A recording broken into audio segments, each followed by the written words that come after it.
My name is Pritesh, and I'm the founder of Humans of Tech. And I'm super excited to invite the speaker of the day and also all the listeners who have just joined. In this beautiful space, we're going to talk about how to build career in DevRel, remote jobs, and like how to build communities, tech communities. What are their importance? What are the things that you can get out of tech communities. The people who are new to Humans of Tech, I would like to give a small introduction of what this platform is. This is the platform where you will be able to listen, read, or watch inspiring stories of people in tech to understand basically how things work behind the scenes in tech so that you can also can participate in various tech events and stuff. Also, we'll be inviting some amazing speakers in tech who have something interesting to share about their life career journey, so that it can add a lot of value to the listeners and readers of Humans of Tech. In a nutshell, if you are someone who is new to tech industry, or if you are someone who is who has just started career or has some experience in tech but was not able to figure out where to go from here, or if you are a passionate reader or listener like me who likes to listen to stories of people and learn from their struggles, failures, and successes also, and what took those people to be at a place wherever they are right now, and what are the future plans of these people. So this is all about Humans of Tech. So we'll be putting a series of podcasts. All the blogs will be written on the humansoftech.com. Twitter Spaces will be the audio platform where you'll be able to listen. Later on, we'll put this audio clips on Spotify also, and video will be available on YouTube. You can go to Humans of Tech, search on YouTube the Humans of Tech, and you'll get our name and just subscribe and also press the bell icon because every week we push a new podcast with a new techie. So yeah, this was all about Humans of Tech, I would say. So with that, I would like to start the space for the night or evening, I would say. Uh, so the speaker that we have today is someone who has inspired millions of tech individuals in the tech industry, because the place from where she belongs is a very small place, and for someone like her to to be in at a place where she has to interact with a lot of big tech people is something inspiring that we all should take away from her journey. So her journey is the proof of that you don't need a CS degree to get a job in tech, irrespective of what role you are applying for. Building communities is her passion, I would say. And with that, I would like to invite Himantika, who is working at Appwrite as a developer advocate. And now I would like her to give a few line of introduction uh, about herself. Thanks, Pritesh, for the wonderful introduction. I must say that I'm very humbled by it. And also, hi to everybody who has joined us on a weekday to hear us speak about, communities, remote work, and even DevRel, if you have heard about it or seen about it on social media. So, to introduce me in a few words, I would say that currently I am a developer advocate at Appwrite, like Pritesh mentioned. And previously, I used to work at Microsoft in the Outlook and Exchange team.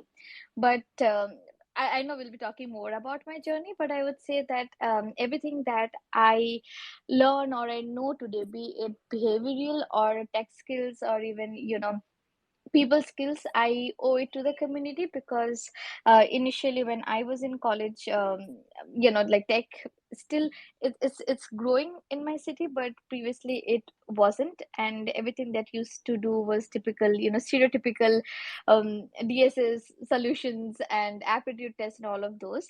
And it was only through communities that I got to know what is happening in and around tech world, what is everybody learning or building. And till date, I would say that a lot of friends. I also see that Shubham, he's one of my friend. He's a community organizer in Mumbai. He's also a friend of mine now. So I would say that at the end of 3 to almost 4 years now, I not only have improved as a person in terms of skills, but also have a bunch of friends that I have made through communities. So yeah, I can go on and on about it, but yes, that's me. And if you want to know more about me, I do have a website at hemantika.com. Or what you can also do is you can go to your terminal and type npm space I space hello hyphen Hemantika, and then that's how you'll know more about me. So yes, that's everything that I had to share. Yeah, great to see the terminal version of your portfolio. I saw one of your posts on Twitter and I was like, this is crazy. I haven't seen this before. I'll also do one soon. So, yeah, and the Yes, it's implementation actually was fun. also, Yeah. yeah, please.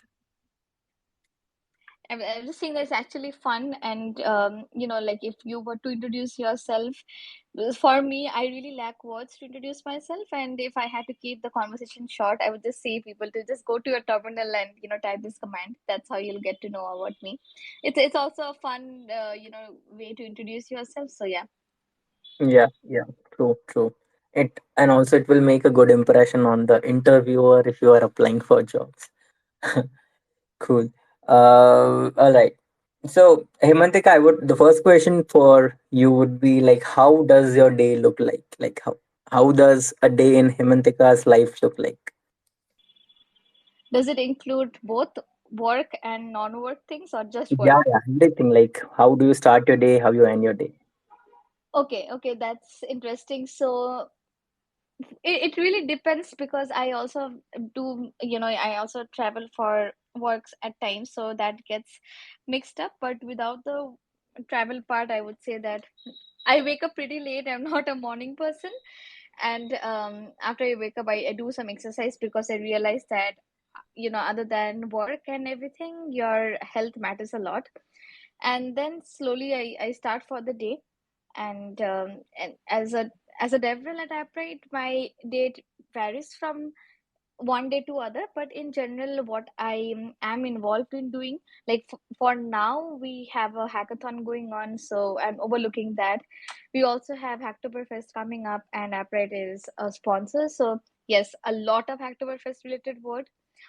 Plus, we also have a special release that will come up tomorrow. So we also have that, and anything related to the release, be it documentation, be it tutorials, be it code samples, be it strategies, everything is a part of my work because it's a small startup. And plus, as a devil, you wear multiple hats.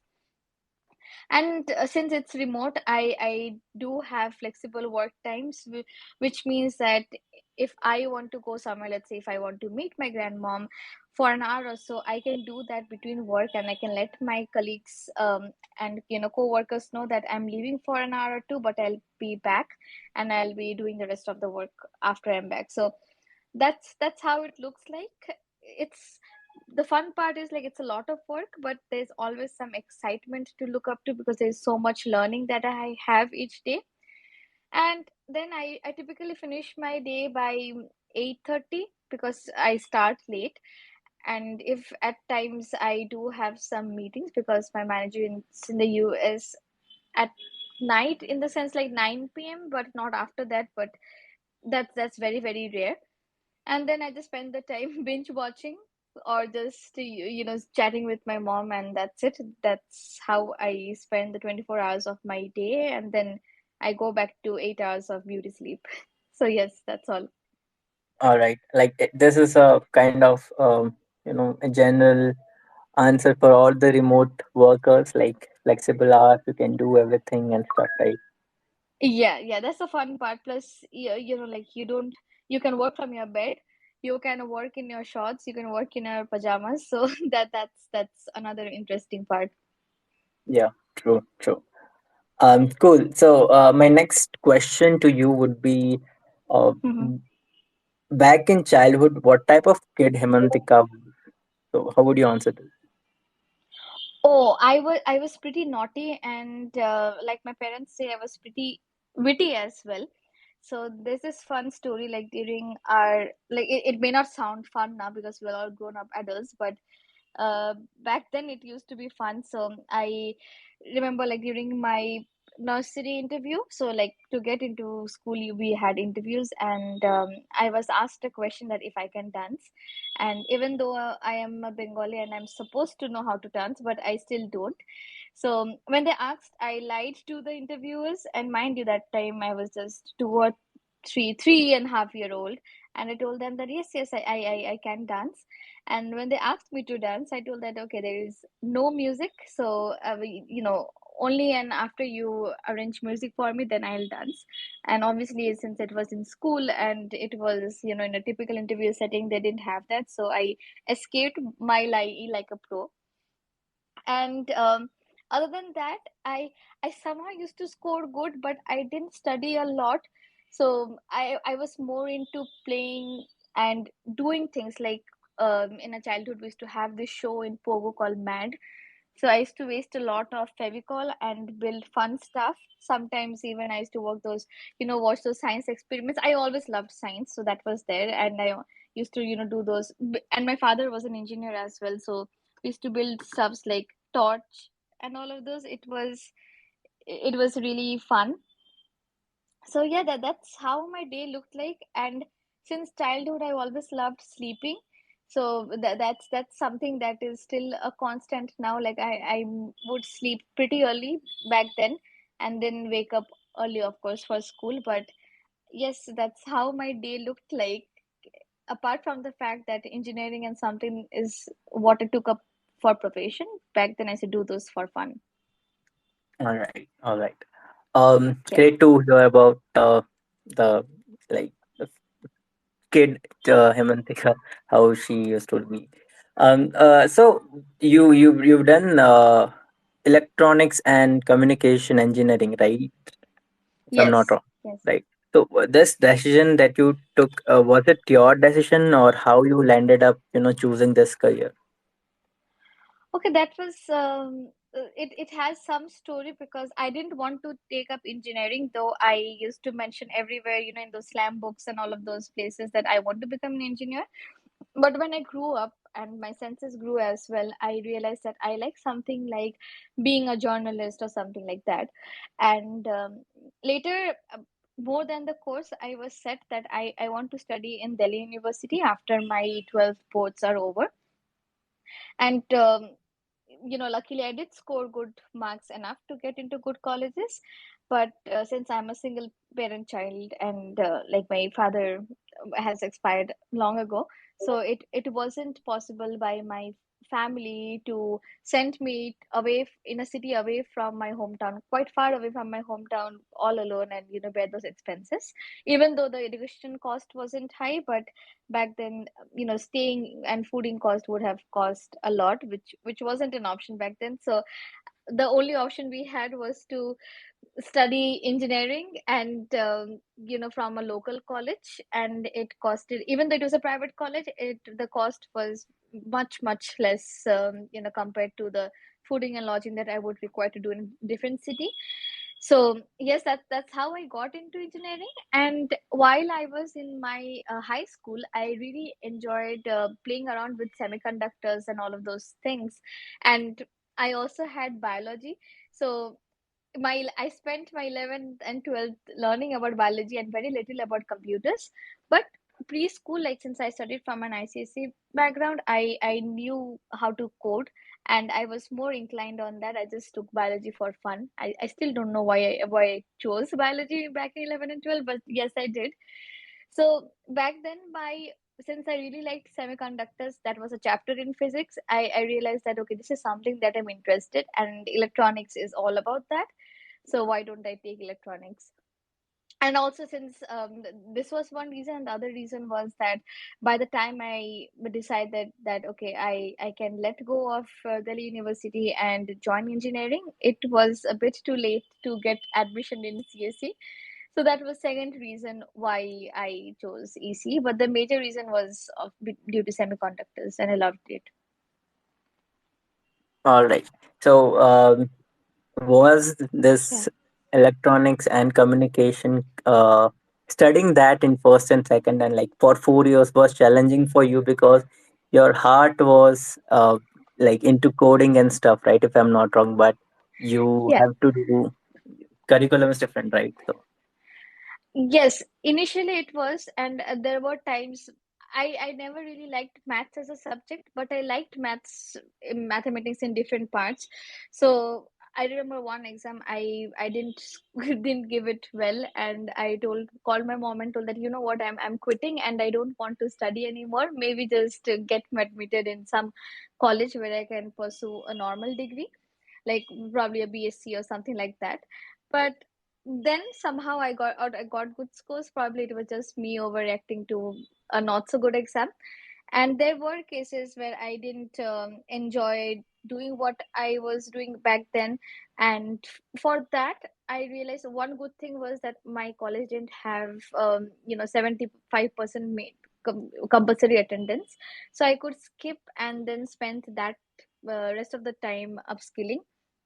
And soon after, when I was close to my fourth year, that is when COVID started, and we didn't have to go to college. And even though the pandemic has taken so many lives, and that's a very sad part, but for me it turned out well career wise, because that is when I could actually spend my all the time in learning something, because it was just me and my laptop and nothing else to do. So I would really say that towards the end of my engineering is when I got time to myself and turn things around. So yes, a big thanks to COVID for that. yeah, it seems like COVID has changed the life of a lot of people, including you and me. Absolutely. So, all right. Uh, Yeah. cool. Uh, so so you are into like you as you say, like, I've seen a lot of your talks on YouTube and some other places, and you always Hmm. talk about you are passionate about building communities and stuff. So where did this passion came from? Like where this passion of building communities started in your life? Yes. So, I was talking about COVID. So that is when I got to know about communities. And to be very honest, if anybody here in the audience has either stays in a three tier or even four tier city, or studied in a college like that, you would know how the environment is in these colleges. Like it's changing now. I'm glad that it's changing now, but back then when I joined college, it wasn't like that. It was pretty much you do the same kind of thing. Like I mentioned, we didn't even neither were our professors very supportive of learning new things, neither did we have enough mentorship from other people to do all of this, to learn new things, to build projects. All the projects that we built were basically copy and pasted things, like IoT and all stuff. That too, it started only from our batch, but before that it was even worse. So we didn't have that environment. But when I got active in LinkedIn, active like only as a scroller, I used to see that people my age are doing so good. They are going to different places in the sense like meetups. They are becoming Intel software innovators. They are becoming GitHub campus experts and all of those things. And I realized that I stand nowhere in front of these people, although they are my same age. And when I look into the broader picture, like when I am supposed to get a job or be placed, it's it's not me versus the 100 people that I have in my college. It will be me versus thousands and thousands of people in the job market, and all of us know how competitive it is.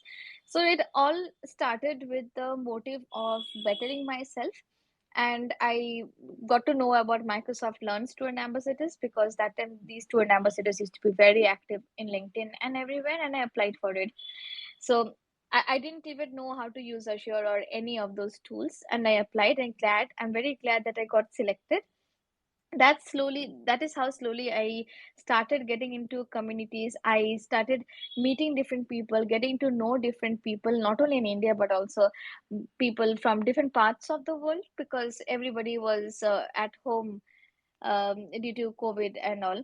And later, what happened was I started upskilling in Azure, in Microsoft Power Platform, and started posting about it on Twitter, and did public learning, which I didn't know was a thing until recently. So it all started back. It's all started through the one community, like I mentioned, by Microsoft, and slowly I started, playing around with tech in general, building stuffs and putting it out on social media, and then participating in hackathons, and even a few of them.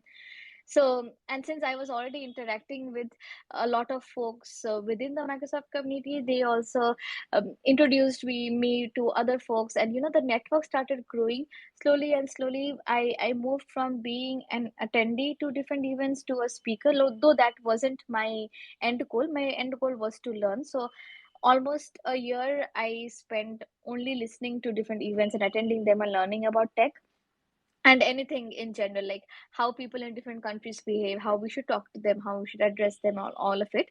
And I realized that the problem of not knowing what to do in college, the problem of not knowing how to proceed in career or having so many doubts was just not me, just not a tier city problem, but it was a bigger problem. It it was a problem for different genders. It was a problem for people from different countries. Like I was also interacting a lot with a lot of people in Africa. Even they had so many problems, and I always loved teaching. I always loved interacting with people. That is when I realized that okay, communities give me the way or the platform to do it. So why don't I start getting more and more active? And I started doing that, and I realized that this is what I really like to do. And while I was interacting with people, I also came across the job title called Developer Advocates. And I realized that, okay, this is something that people do for full time. And this is something that I really like to do. This is where my passion lies.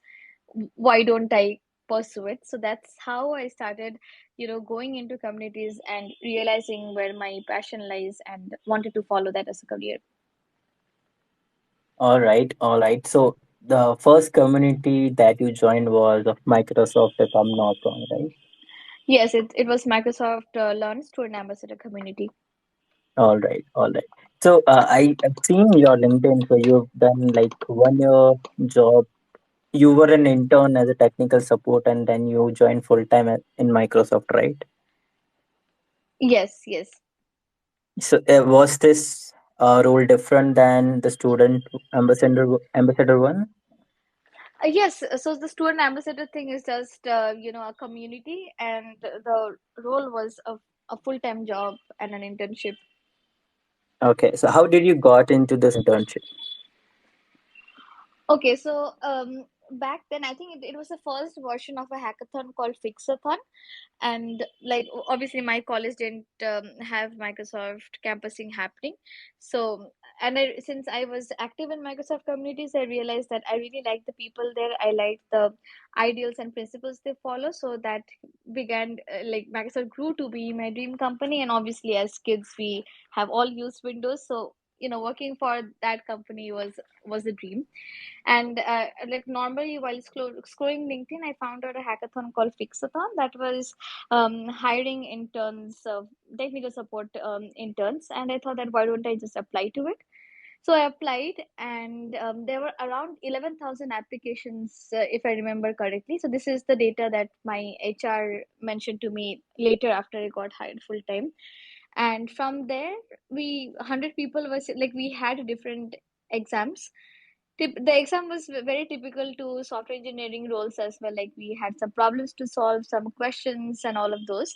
And after that, 100 people were selected, and we had a problem statement to solve. We also had some trainings on OS networking and all of those things during the hackathon. And after the hackathon was over, also like every step that we had in the hackathon, like there was a point where I was on call with two Microsoft engineers, and they had given me a document with different problems to solve. And I had to do that on call. So that was the first elimination round that we had during the hackathon. And after this was over, only 50 people qualified to the final round where we had to build a solution. And once that was done, my team didn't qualify to the finale. But since like this 50 people, we got a chance to interview at Microsoft. And then It was followed by one technical round, one HR round, and one round with the director, if I remember correctly. Yes, and finally we got our internship. So that's how we got our internship, and the internship lasted for almost 6 months or 3 months, I don't remember correctly. After that, during our internship, we had two more rounds of interviews and one assessment as well, and then finally the full-time job. I know this sounds very lengthy, but yes, that's how the entire process looked like. Yeah, it does sound lengthy. Like you must have gone through a lot of things, and after like every round, you'd be like, what next will come up, right? Like how much more I have to go through. Yes, I remember this entire process is started in like the hackathon process to get the internship. It started in December 2020, and it went on till February. Like it was mid or almost end of February when I received my offer letter to join as an intern. So yes, it was a lengthy process. Yeah, but I'm glad like you got into Microsoft, the place that you always wanted to be, like working there, right? Absolutely. Yeah, cool. So what do you think? Like, what were the perks of working at Microsoft? Um, Perks. Okay. I also see Rohan. He's a friend of mine. He works at Microsoft. He is there. He still works there, so he can add better. But I would say one thing that I really liked when I joined, since I was a fresh graduate. So they have a program called Aspire, where you are added. Like it's a community within the Microsoft company. Like that. This is something that only interns or Microsoft employees get access to, and then This space was downloaded via spacesdown.com. Visit to download your spaces today. they add you to the entire community of more fresh graduates. So what they do is they help or provide you an opportunity where you can network and learn from each other, plus also from senior engineers or leadership people within Microsoft. And not just that, they also had a lot of fun activities where there's this person called Vingog who is great, who teaches you communication tips. And also we had a session by him. We used to have a lot of these learning sessions, plus also fun sessions like how to cook boti kebab. We used to get PDFs and videos of all of those. So definitely getting introduced to that network of aspirers who are college graduates, plus interacting with senior engineers and high director level people within Microsoft was a great opportunity. Other than that, something what I really liked was, though I didn't enjoy my job role, but Microsoft had the flexibility where you can work with cross teams outside your job hours as well. So I used to also collaborate with the dev advocate team within Microsoft and write some learn modules that Microsoft has right now, or collaborate with them for different events and contribute to some repositories that they have. So I think since Microsoft in itself is a very big organization, so every anytime you want to learn from somebody, they are just a team's message away, and very few people will ignore you. Most of them will respond to you, and they are very happy to chat and give more, give you advices. So I think that's some of the things that I really liked about Microsoft, and anybody who is looking forward to join this company should be really benefited from it. Yeah, obviously, like there is a pool of people who want to join, but unfortunately, only Yeah, you go through. Right. true. So, what are the key takeaways you want to mention from your experience at Microsoft? Takeaways. This is a personal learning. I would say that your dream job, like, is not equal to your dream company. So you need to choose what you want. Like, is it the company that you want, or is it the job title that you want? And I was it was lucky for me that I was quick to realize what I wanted more, so I had the opportunity to switch to the role that I really wanted. But many people don't do that, and they spend years in the same role where they are not liking the work and end up being burnt out. So this is one thing that I have, and this is not just specific to Microsoft, but just in general. And also one thing that I really liked was at Microsoft, since everybody was very helpful and I could network and chat with anybody, like I was talking about, even I had an opportunity to chat with Scott Hanselman. If anybody here doesn't know, you can go to Google or Twitter and search him. He's a very an inspiration for me. So when I had the opportunity to chat with these people, I could learn from their experiences. And a lot of times, especially for me as well, you'll find people on social media saying that DevRel is a dead career and all of these, there is nowhere to go or you cannot step up in your career. But when you talk to these people who have been in this role for years, and when you get to hear from their experience, you know that posts like this doesn't matter and what the real deal is. So you get to know more about the actual world than staying in your own bubble. And that is one of the best perks I would say about Microsoft.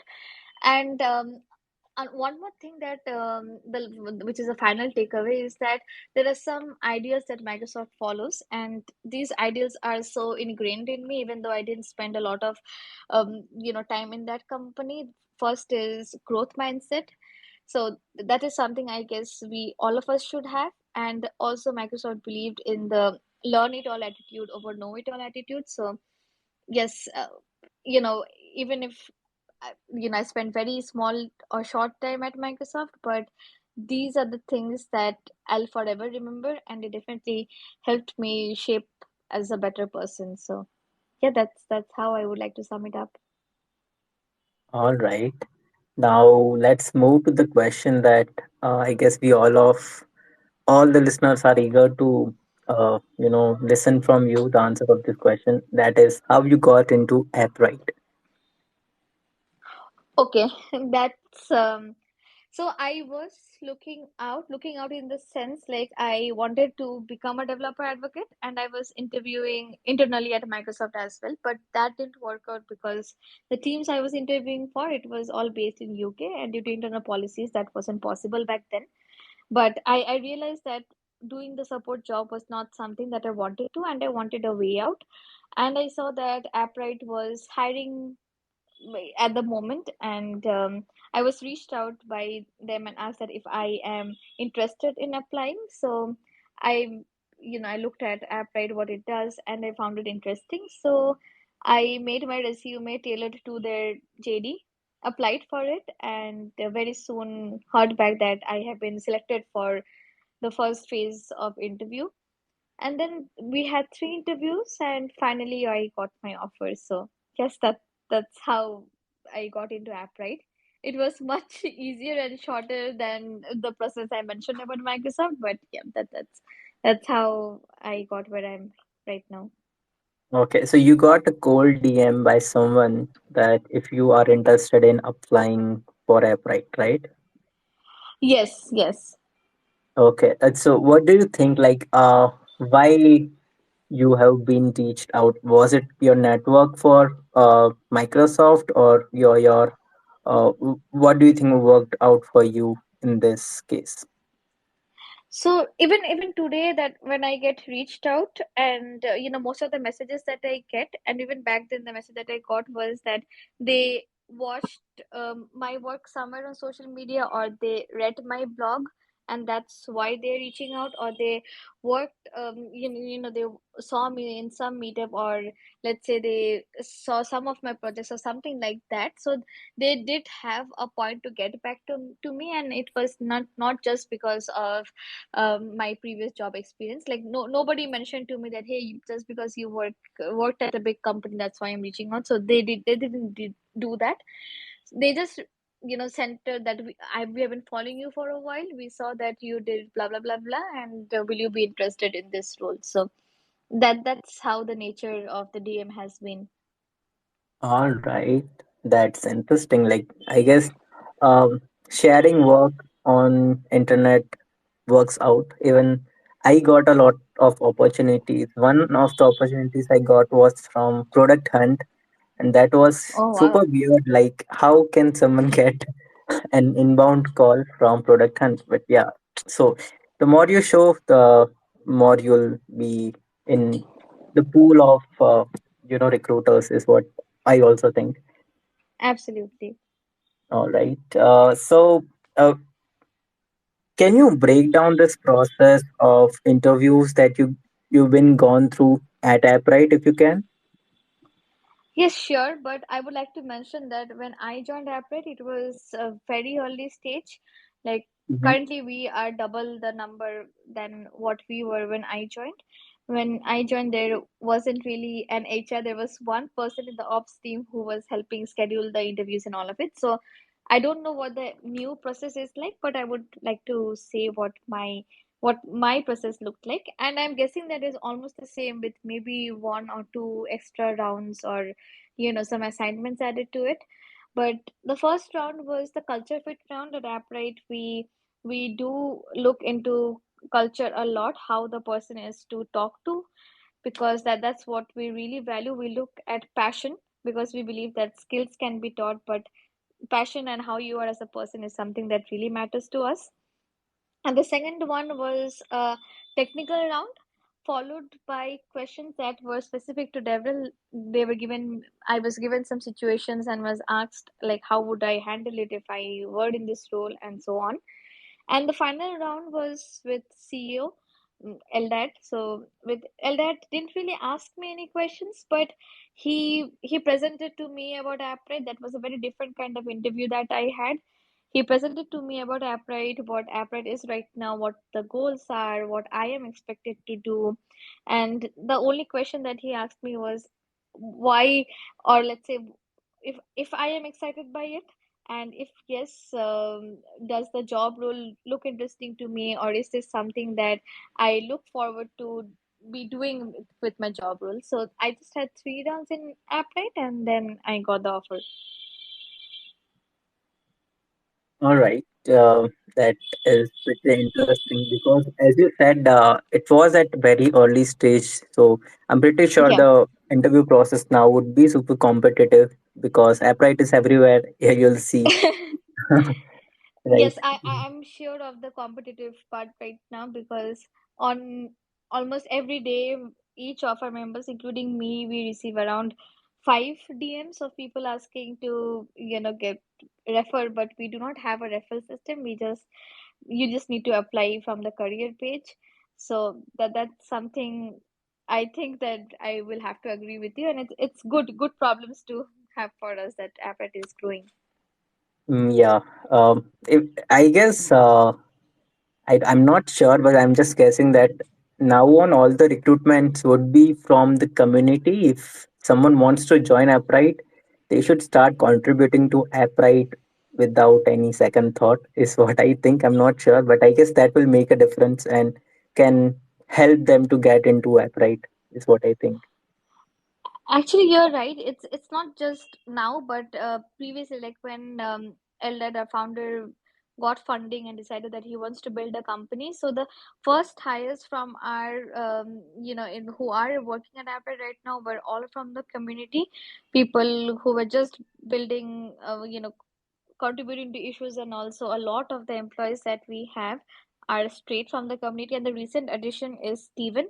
Anybody here who is in a Discord channel might have seen Stephen responding to various queries on you know al almost instantly on a Discord server. So it's Stephen who has been recently hired from the community. But yes, we do that a lot because we are a small company, and anybody who has prior knowledge of Appwrite is always a great addition to the team.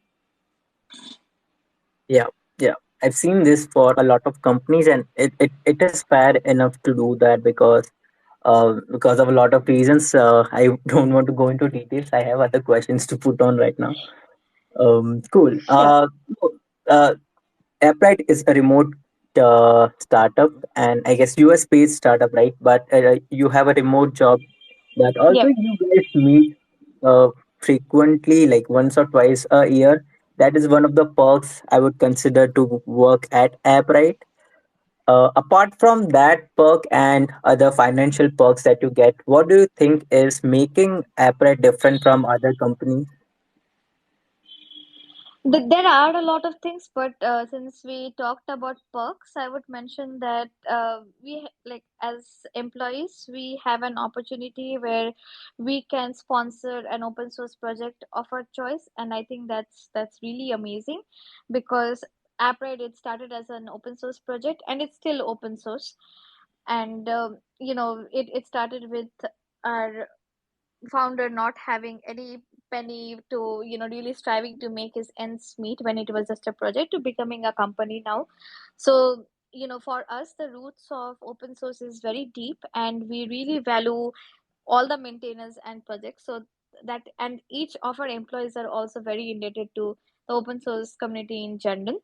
So that is one perk that I love, and that is something that I think that it also makes everybody, yeah, Appra different, because one thing that you'll also see in our features or in our releases as well, that we tend to prioritize our community over anything. And at this point, there has been releases where we prioritized one feature over the other because we saw that our community members really need it for their projects or for some client work that they are doing. So the very thing about Appred where they are putting people above profit is something that I absolutely love about Appred, and my working here really makes me proud of it. Okay, okay, makes sense. Uh, so my next question to you would be, since you worked in a tech giant like what we call is Fang, and also you have been working right now at Apprite, which is a remote startup. So what difference you felt working at both these places, and how different these companies are in terms of work, in terms of environment, and in terms of networking also. Oh, that's a great question. So for Appwrite and Microsoft, I would say that Appwrite is a very small company compared to Microsoft. So one thing that I really like, even though it's challenging, but I get to build things from scratch. So Microsoft is something that was already a brand, and at Appwrite, it's something where we are striving to build a brand or make a brand. And that's the fun part for me because I'm still in my 20s, and I think that I love to experiment, learn, and we also fail in different stuff. So that's how I feel the learning becomes exponential, because we are failing at certain things. So I definitely know what are some of the things to not do. So that's what I like. And in terms of networking, so Applet in general, it's is a company that is very open. Nobody in a company likes, like my manager or any leadership member doesn't like to micromanage. And going to, if we are sponsoring any event or attending any event, is just not the developer advocates or DevRel who gets to do that. Even the engineering team or the growth team or the design team members can attend those events.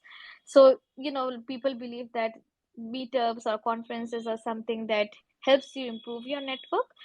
So for Appride, is it is just not DevRel's doing it. Anybody from the company is welcome to attend meetups or speak in those, and nobody is going to tell you that, okay, this is not your job and you shouldn't be doing it. And that is pretty open. So I really like the fact that at working at Apprite, you get to have, you get to do what you like, both outside and during your work. So yes, if I love both the companies, to be very honest, and both of them are different on its own, because obviously one is a very big company, like an MNC, compared to a very early stage startup. But I would say that these are some of the things that compares, and both are good on its own. And if you honestly speaking, it's been a while, almost 2 years since I left Microsoft, and my memory is slowly fading about what were the things back there. But yes, if I had to say the differences, that would be it. All right, all right. Cool. So my next question is pretty interesting. I guess I'm not sure that uh, someone has asked you this before, but the question goes like, uh, how is open sourcing a platform like Appwrite does makes difference in terms of like someone who is not open sourcing? As in, if I compare Appwrite with Firebase, what are the things that making Appwrite uh, different as it is open source, and how what are the benefits that you're getting by making it open source, or if you're getting or not? Okay, so both these companies are very different because like we were just comparing in the previous question, Microsoft and Appwrite. Similarly, Google is also a big company, and the business is it does it. They also cater to enterprises, and they have a different business model in general.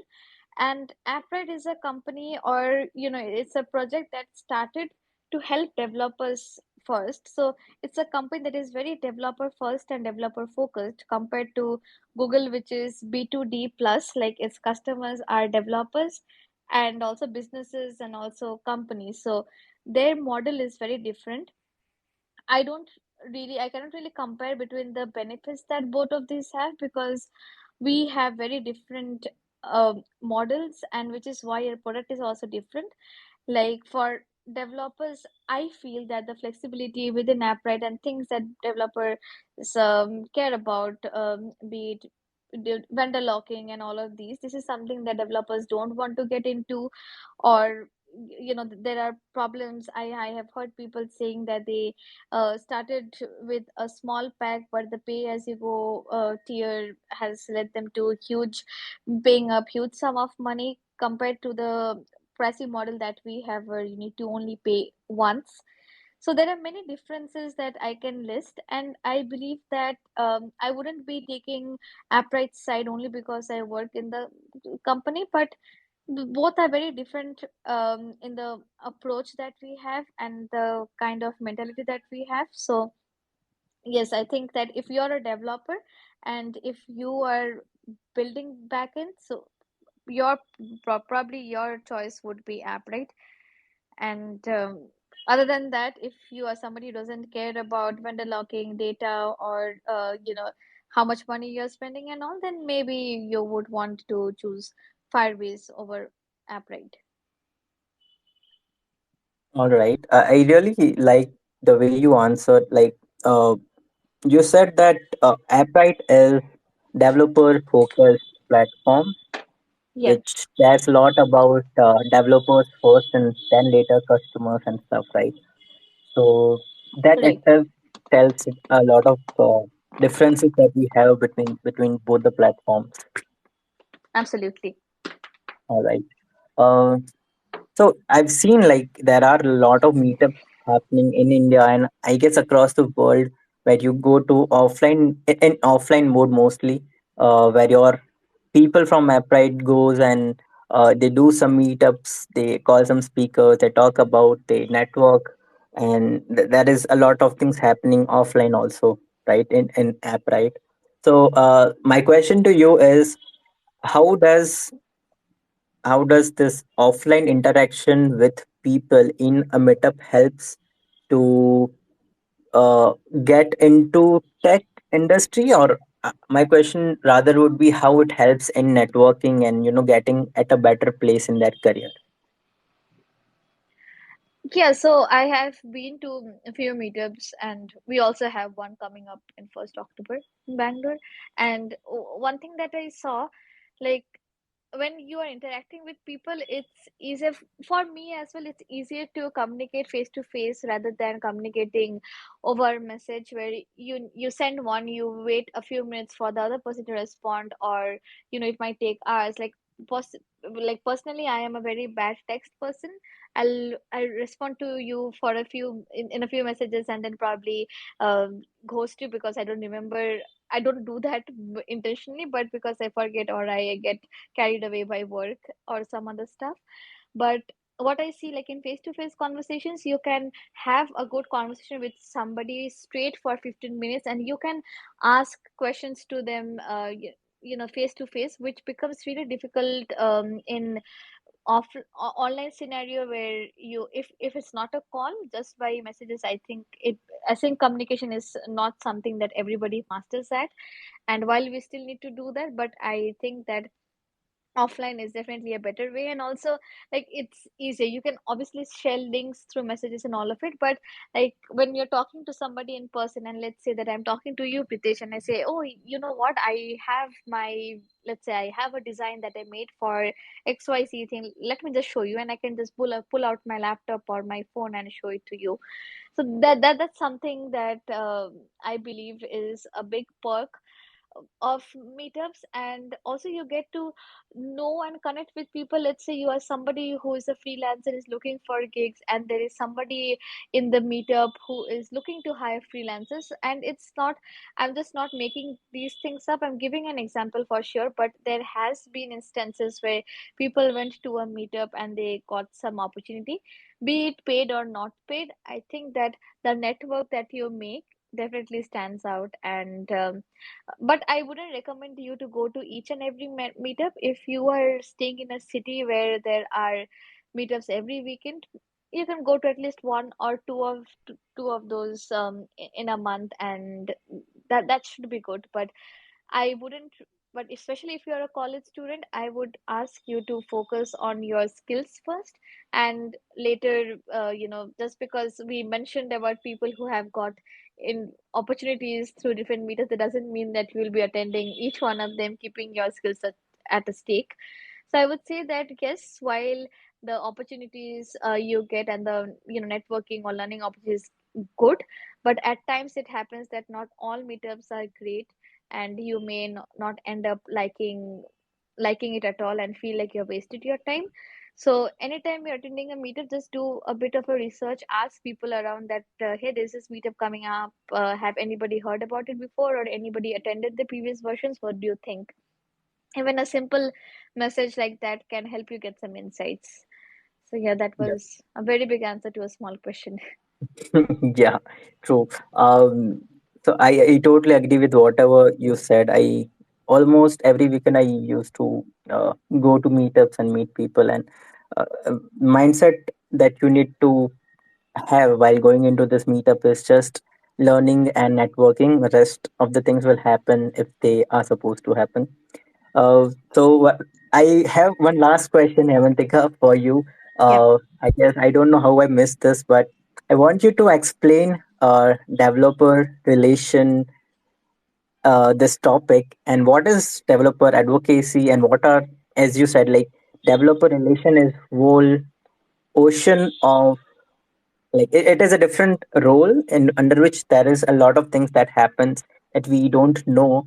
Generally people think that it's just marketing or it's just content writing. I want you to break down this quickly and give a quick short answer of what developer relation is and how one can get it into developer relations or developer advocacy. Oh, wow, that's a great question to end with. I just have 2 minutes before I hop off this space, Yeah. but I would say, like, yes. So you might have, anybody who's in the audience, you must have heard about the term developer relationship, and you might have also seen developer advocates, and you might think that, okay, these are just people who are doing marketing or people who are doing community stuff, and you are very wrong.